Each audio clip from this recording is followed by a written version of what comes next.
Hello guys, welcome to my channel. दोस्तों, जैसा कि आप लोगों को पता है कि अभी एएलपी का लास्ट डेट चल रहा है फॉर्म फिलअप का, और बहुत सारे छात्र ऐसे हैं जो अभी भी कंफ्यूज हैं कि उनको कौन सा बोर्ड से फॉर्म भरना है। तो पहली बात तो ये है कि आप कोई भी बोर्ड भरिए, कोई भी जोन भरिए, कट ऑफ इस बार हाई ही जाने की पूरी चांस है, चाहे वो कोई भी बोर्ड हो। और दूसरी बात ये है कि अगर आप यही डिसाइड अभी तक नहीं कर पाए हैं आपको किस बोर्ड में फॉर्म डालना है, अब गिनती के 5-6 दिन शायद बचे हुए हैं, 1 वीक मान सकते हैं। अगर मान लीजिए सर्वर लो हो गया या किसी वजह से आप फॉर्म फिलअप ही नहीं कर पाए, तो फिर क्या मतलब रह जाता है कि किसी बोर्ड का कट ऑफ कम जाए या ज़्यादा जाए, क्योंकि आपने तो फॉर्म फिल ही नहीं कर पाया। इसीलिए जो भी छात्र अभी तक फॉर्म फिलअप नहीं किए हैं वो जल्द से जल्द फॉर्म फिलअप करें। और जहाँ तक बात कट ऑफ की है, तो कट ऑफ इस बार मोस्टली सभी जोन का हाई ही जाने का उम्मीद है। कुछ जोन का हो सकता है कि थोड़ा कम जाए, लेकिन मोस्टली चांस है हाई ही जाएगा। इसका रीज़न ये है कि आप लॉजिकली सोचिए कि बहुत सारे बोर्ड में ऐसा है कि 38 सीट है, 30 सीट है, 50 सीट है, 60 सीट है। आप मानिए कि अगर वहाँ पे 5000 भी फॉर्म फिलअप होता है, तो 5000 फॉर्म में आपको फाइनल सिलेक्शन में तो 1:1 का ही रेशियो आना है। हाँ, CBT 1 में 15 गुना दे दे, CBT 2 में 10 गुना दे दे, मेडिकल में 8 गुना दे दे, जो भी प्रक्रिया है मैं उसकी बात नहीं कर रहा हूँ। लेकिन फाइनली जो ज्वाइनिंग मिलना है, जितना सीट है उतनी कोई मिलनी है। तो अगर 38 सीट है, उसमें से आपको पता है 60% रिजर्वेशन चलता है, आपका जो कोटा है प्लस 40% जनरल का है, तो टोटल मिला के आप लगभग 20-25 सीट पे फाइट करेंगे, जहाँ 40 सीट के आसपास है। या मैं ऑल ओवर 40 का ही बात करता हूँ, 40 ही सीट आप मान लीजिए।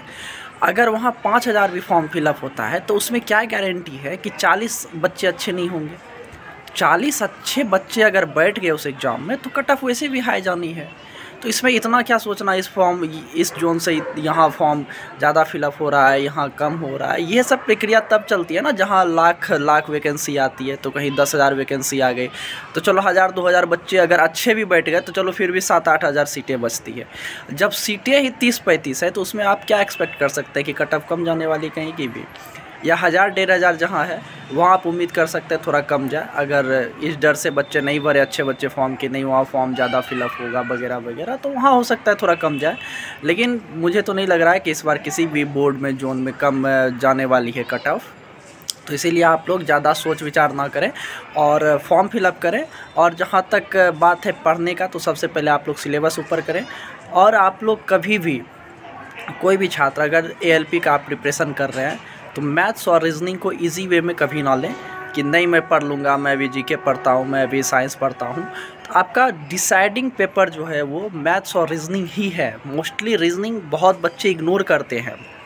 अरे रीजनिंग का क्या है, रीजनिंग बन जाता है, ये वो बन नहीं जाता। अगर 30 क्वेश्चन आता है तो आप कोशिश कीजिए उसमें 27-28 नंबर लाने का। वो सब रीजनिंग ज़्यादा मेहनत नहीं करना पड़ता है उसमें, बस आपको प्रैक्टिस करना पड़ता है रेगुलरली।